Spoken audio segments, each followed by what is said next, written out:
ಕಡೆಯಿಂದ ಎಕ್ಸಾಮ್ದು paper leak ಬಗ್ಗೆ ಬಹಳ ಹೋರಾಟಗಳು ಆಯಿತು ಎಲ್ಲ ಆಯಿತು.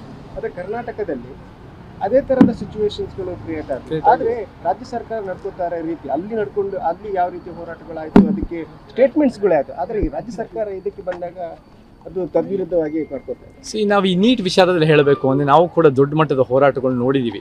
ಜಂತರ್ ಮಂತರ್ನಲ್ಲಾಗಿರ್ಬೋದು, ಡೆಲ್ಲಿನಲ್ಲಾಗಿರ್ಬೋದು.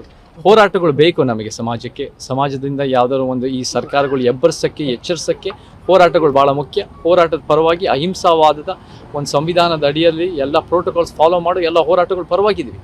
ಆದರೆ ಈ ಒಂದು ವಿಚಾರಗಳಲ್ಲಿ ಬೇಡಿಕೆ ಭಾಳ ಮುಖ್ಯ ಆಗುತ್ತೆ. ಬೇಡಿಕೆ ವಿಚಾರದಲ್ಲಿ ಏನಲ್ಲಿ ಜಂತರ್ ಮಂತರದಲ್ಲಿ ಈ ಕಾಕ್ರೋಚ್ ಹೋರಾಟ ಇತ್ತು, ಅದು ಒಂದು ವ್ಯಕ್ತಿನ ಟಾರ್ಗೆಟ್ ಮಾಡೋದನ್ನ ಏನು ಪರಿವರ್ತನೆ ಇಲ್ಲ.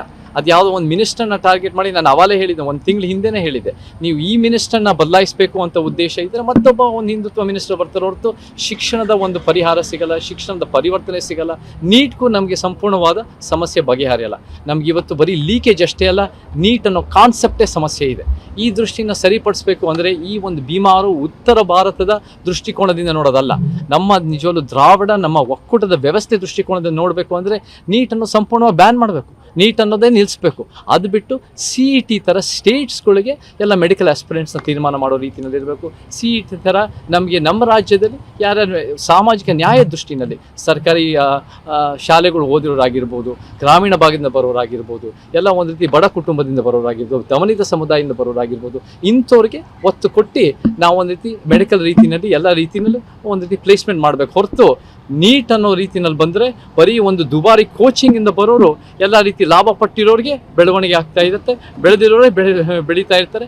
ಆ ಮನಸ್ಥಿತಿ ಇರೋದೇ ಈ ಒಂದು ಹಿಂದುತ್ವ ಆಗಿರ್ಬೋದು, ಮನುವಾದಿ ಆಗಿರ್ಬೋದು, ಕಾಂಗ್ರೆಸ್ BJP ಪಕ್ಷಗಳ ಉದ್ದೇಶ ಹೊರತು ನಮ್ಮ ಒಂದು ರೀತಿ ಸಾಮಾಜಿಕ ನ್ಯಾಯದ ಪರಿಕಲ್ಪನೆ ಅವ್ರು ಯಾವತ್ತೂ ಎದ್ದು ಹಿಡಿದಿಲ್ಲ. ಸೊ ನಮಗೆ ಒಕ್ಕೂಟದ ವ್ಯವಸ್ಥೆ ಭಾಳ ಮುಖ್ಯ ಆಗುತ್ತೆ. ಮತ್ತು KPSC ವಿಚಾರದಲ್ಲೂ ಕೂಡ ಭಾಳ ಒಂದು ಹಗರಣಗಳು ನಡೀತಾ ಇದೆ, ಅಲ್ಲೂ ಕೂಡ ಸಮಸ್ಯೆಗಳಾಗ್ತಾ ಇದೆ.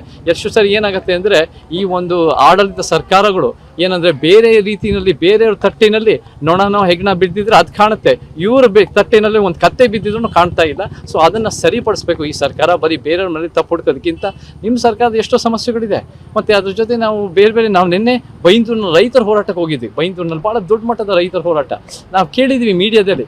ಇದೇ ಒಂದು ಸುತ್ತಮುತ್ತ ನಮ್ಮ UT ಖಾದರ್ ಅವರು ಏನು ಹೇಳ್ತಾರೆ ಅಂದರೆ, ನೀವು ಹೇಳ್ಕೊಳ್ಳಿ ಅಂತ ರಮ್ಯಾಗಿ ಹೇಳ್ತಾರೆ, ನೀವು ಹೇಳಿ ನೀವು ರೈತರ ಪರ ಅಂತ ಹೇಳ್ಕೊಡೋದಲ್ಲ ನಮಗೆ ಬೇಕಾಗಿರೋದು.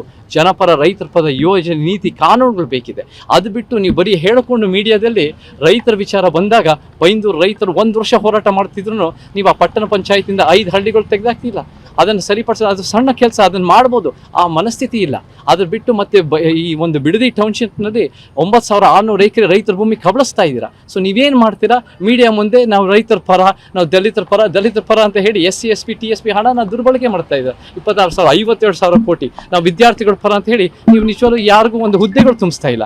ನೀವು ಬಣ್ಣದ ಮಾತಾಡೋದು ಒಂದು ಕಡೆ, ಅದೇ ನುಡಿದಂತೆ ನಡೆದು ಕೆಲಸ ಮಾಡಲ್ಲ ಅನ್ನೋ ನಮ್ಗೆ ಕಾಣಿಸುತ್ತೆ. ಕೆಲಸಗಳಲ್ಲಿ ನೀವು ಸಂಪೂರ್ಣವಾಗಿ ವಿಫಲರಾಗಿದ್ದೀರಾ. ಇದು ಕೂಡ ಎಲ್ಲ ರೀತಿ ಸ್ಟೂಡೆಂಟ್ಸ್ ವಿಚಾರದಲ್ಲಿ ಆಗ್ತಾ ಇದೆ, ರೈತರ ವಿಚಾರದಲ್ಲಿ ಆಗ್ತಾರೆ, ಕನ್ನಡ ಪರ ಭಾಷೆ ವಿಚಾರದಲ್ಲಿ ಆಗ್ತಾ ಇದೆ. ನಮಗೂ ಕೂಡ ಒಂದು ಕರ್ನಾಟಕಕ್ಕೆ ಒಂದು ಪೊಲಿಟಿಕಲ್ ಪರಿಹಾರ ಬೇಕು, ಪೊಲಿಟಿಕಲ್ ಪರ್ಯಾಯ ಬೇಕು, ಪೊಲಿಟಿಕಲ್ ಪರಿವರ್ತನೆ ಬೇಕು. ಅದೇ ನಮ್ಮ ಕಣ್ಣಲ್ಲಿ ಸಮಾಜ. ನಮ್ಮ ವಿಚಾರದಲ್ಲಿ ನಮ್ಮ ಮಾದರಿಗಳಾದ ಬಾಬಾ ಸಾಹೇಬರಾಗಿರ್ಬೋದು, ತಂದೆ ಪೆರಿಯಾರ್ ಆಗಿರ್ಬೋದು, ಕಾಂಶಿರಾಮರಾಗಿರ್ಬೋದು, ಅವರೆಲ್ಲ ಪೊಲಿಟಿಕಲ್ ಮೂವ್ಮೆಂಟ್ ಕಟ್ಟಿ ಪ್ರಾದೇಶಿಕವಾಗಿ ಯಶಸ್ವಿ ಮಾಡಿದ್ದಾರೆ. ಆ ಸಿದ್ಧಾಂತನೇ ನಮ್ಮದು.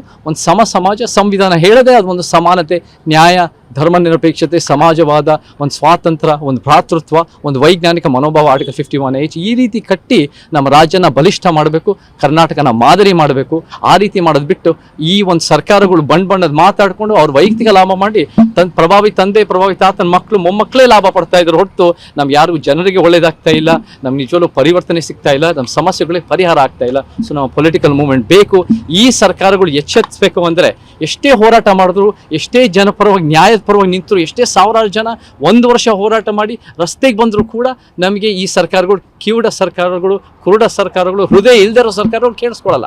ಯಾವಾಗ ಕೇಳಿಸ್ಕೊಳ್ತಾರೆ ಅಂದರೆ ನಾವು ಗಟ್ಟಿಯಾಗಿ ಹೋಗಿ ಪೊಲಿಟಿಕಲ್ ಮೂವ್ಮೆಂಟ್ ಕಟ್ಟಿದಾಗ ಅವ್ರ ಕುರ್ಚಿ ಅಲ್ಲಾಡತ್ತೆ ಅನ್ನೋ ಭಯದಿಂದ ಆದರೂ ಅವ್ರು ಕೇಳಿಸ್ಕೊಳ್ಳೋಕೆ ಸಾಧ್ಯತೆಗಳಿರುತ್ತೆ. ಸೊ ನಮ್ಮ ಖಂಡಿತ ಕರ್ನಾಟಕಕ್ಕೆ ನಮ್ಮ ಗಟ್ಟಿಯಾದ ಒಂದು ಪ್ರಾದೇಶಿಕ ಒಂದು ಸಮಾಜದ ಒಂದು ಸಿದ್ಧಾಂತದ ನಮ್ಮ ಪೊಲಿಟಿಕಲ್ ಮೂವ್ಮೆಂಟ್ ಬೇಕೇ ಬೇಕು ಅಂತ ಹೇಳಕ್ಕೆ ಏನ್ ಇಷ್ಟಪಡ್ತೀನಿ. ಹೆಸರು ಕೊಡ್ತಾ ಇದ್ದೀರಿ ನಾವು ಪಕ್ಷ ಕಟ್ತಾ ಇದ್ದೀರಿ? ಪಕ್ಷ ಕಟ್ಟೋದು ನಾವು ಸಿದ್ಧಾಂತದ ಮೇಲೆ ಕಟ್ತಾ ಇದ್ದೀವಿ. ಇವಾಗ ಎಲ್ಲ ರೀತಿ ಪಕ್ಷದ ರಿಜಿಸ್ಟ್ರೇಷನ್ ನಡೀತಾ ಇದೆ. ನಾವು ಕೂಡ ಸಮಾಜ ಅಂದರೆ ಸಮಾನತೆ, ನ್ಯಾಯ, ಈ ರೀತಿ ಸಂವಿಧಾನದ ಮೂಲ ಆಶಯಗಳು ನಮ್ಮ ಉದ್ದೇಶ. ಸೊ ಆ ರೀತಿಯಲ್ಲೇ ಒಂದು ಹೆಸರು ಸಾಂವಿಧಾನಿಕ ಪದಗಳು ಇರ್ತೀವಿ. ಅದು ಇವಾಗ ರಿಜಿಸ್ಟ್ರೇಷನ್ ಪ್ರಾಸೆಸ್ ಇದೆ, ರಿಜಿಸ್ಟ್ರೇಷನ್ ಪ್ರಾಸೆಸ್ ಅಲ್ಲಿ ಇದೆ. ಅದು ಆದಷ್ಟು ಬೇಗ ಅದಾದ ತಕ್ಷಣ ನಾವು ರಿಲೀಸ್ ಮಾಡ್ತೀವಿ. ನಾವು ಇನ್ನೊಂದು ಸ್ವಲ್ಪ ದಿನ ನಾವು ಜನವರಿನಲ್ಲಿ ಭಾಳ ಬೃಹತ್ ಆದ ಒಂದು ಸಮಾವೇಶ ಮಾಡಬೇಕು, ಪೊಲಿಟಿಕಲ್ ಪಾರ್ಟಿ ಲಾಂಚ್ ಮಾಡಬೇಕು ಅಂತ ಎಲ್ಲ ತಯಾರಿಗಳು ನಡೀತಾ ಇದೆ. ಆ ಉದ್ದೇಶ ಇಟ್ಕೊಂಡು ಕೂಡ ನಾವೆಲ್ಲರೂ ಕೂಡ ಮೋಹನ್ ಅವರು, ಹಿರಿಯ ಹೋರಾಟಗಾರರು ಮತ್ತು ಎಲ್ಲ ವಿಚಾರವಂತರು ನಾವೆಲ್ಲರೂ ಸೇರ್ತಾ ಇದ್ದೀವಿ. ಮಂಗಳೂರು ಕಡೆಯಿಂದನೂ ಎಲ್ಲ ಒಂದು ಸಂಘಟನೆಗಳು, ದಕ್ಷಿಣ ಕನ್ನಡದ ಸಂಘಟನೆಗಳು ಜೊತೆಗೆ ಸೇರಿ ನಾವು ಅಲ್ಲಿ ಹುಬ್ಳಿನಲ್ಲಿ ಯಶಸ್ವಿ ಮಾಡೋ ಒಂದು ಪ್ರಾಮಾಣಿಕ ಪ್ರಯತ್ನ ಮಾಡ್ತೀವಿ.